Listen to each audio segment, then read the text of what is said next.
Drugari, da li verujete u magijske moći? Mi da. A to smo naučile čitajući i slušajući naše omiljene priče. Sada ćemo jednu takvu podeliti sa vama. Udobno se smestite.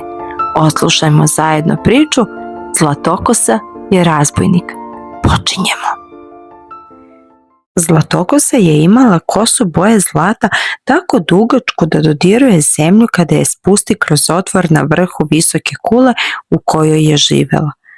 Svakog dana veštica koju je devojka zvala majka Gotel dolazila je da je posjeti. Stala bi u podnožje kule i pozvala: Zlatokosa, spusti kosu! I tako se penjala gore. Zlatokosina kosa je imala čarobnu moć da staru vešticu čini lepom i mladom. Devojka nije znala da joj je majka Gotel dok je bila beba otela od njenih roditelja, kralja i kraljice. Veštica je čarobnu kosu želela samo za sebe. Majka Gotel nije dozvoljavala Zlatokosi da napušta kulu pod izgovorom da je napolju vrebaju zli ljudi koji hoće da se domognu čarobne moći njene duge kose. Nesrećna devojka imala samo jednog prijatelja, Paskala. Jednom godišnje, na svoj rođendan, Zlatokosa je gledala blistava svetla na nebu. Željela je da napusti kulu i da taj prizor posmatra izbliza. To bi joj mnogo značilo. Jednog dana, tačno oči njenog 18. rođendana, razbojnik Flynn je bežao kroz šumu pošto je ukrao krunu izgubljene princeze. Jurila ga je kraljeva straža predvođena stražarom Maksimusom. Igrom slučaja, Flynn je nabasao na Zlatokosinu skrivenu kulu. Rešio je tu da se sakrije. Zlatokosa, koja nikada nije vidjela nikoga osim majke Gotel, očekivala je da iznenadni posetilac zatraži da mu spusti kosu, ali on nije znao da to treba da učini. Devojka mu je pokazala sliku na kojoj je nacrtala plutajuća svetla i zamolila ga da je povede da ih vidi. Flynn je pristao. Putem su Flynn i Zlatokosa naišli na gostionicu punu muškaraca zastrašujućeg izgleda, ali ni oni nisu htjeli da joj ukradu kosu. Naprotiv, bili su prijateljski raspoloženi. Međutim, Maksimus i ostali iz kraljevske straže otkrili su Flynna. U posljednjem trenutku jedan od ljudi iz gostionice pomogao je kraljevcu i Zlatokosi da pobegnu. Trčali su sve dok nisu upali u jednu pećinu sa vodom. Tu im je Zlatokosina čarobna kosa pomogla da pronađu izlaz. Ali Maksimus im je ponovo ušao u trag. Hteo je da odvede Flynna u zatvor. Zlatokosa je tada rekla kraljevskom stražaru da joj je tog dana rođendan i zamolila ga da pusti Flynna da je odvede da vidi plutajuća svetla. Maksimus je pristao.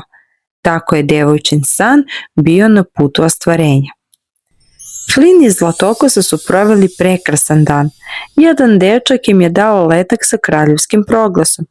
Kralj i kraljica su slavili rođendan svoje davno izgubljene ćerke. Ispostavilo se da je izgubljena princeza rođena istog dana kao i Zlatokosa. Na papiru je bila slika kralja i kraljice kako u naručju drže svoju bebu, princezu. Kraljica je imala iste zelene oči kao Zlatokosa. Iznenada, Zlatokosa je otkrila da je potpuno obuzeta plesom. To je bila najlepša zabava koju je ikada doživjela do tada. Uveče su ljudi u kraljevstvu upalili fenjere. Napokon se ostvarila Zlatokosina želja. Bila je van sebe od sreće kada je vidjela kako blistava svetla putuju po nebu. Zavolela je svet i izvan kule. Zavolela je Flynna i on je zavoleo nju. Kada su stigli na obalu, Flynn je ostavio Zlatokosu samu i više se nije vratio. Ona je bila tužna. Nije znala da li ga je prevarila majka Gotel ili je možda zarobljen i odveden u zatvor. Veštica je pronašla Zlatokosu i odvela je nazad u kulu. U svojoj sobi u kuli Zlatokosa je najzad otkrila da je ono što je celog života gledala naslikano na zidu u stvari kraljevski grb, zlatno sunce. Zlatokosa se setila letka i slika kraljice i izgubljene princeze. U tom trenutku je shvatila zašto toliko liči na kraljicu. Veštica je bila jedina koja je htjela da ukrade Zlatokosinu kosu, zato ju je stalno lagala. Majko Gotel, ja sam izgubljena princeza, rekla je devojka. Za to vreme Flynn je uspeo da pobegne iz zamka i stigne do kule da bi spasio svoju Draganu. Zlatokosa, Zlatokosa, dozivao je on. Ali majka Gotel nije imala nameru da pusti devojku. Teško je ranila Flina da više nikada ne bi mogao da je otme.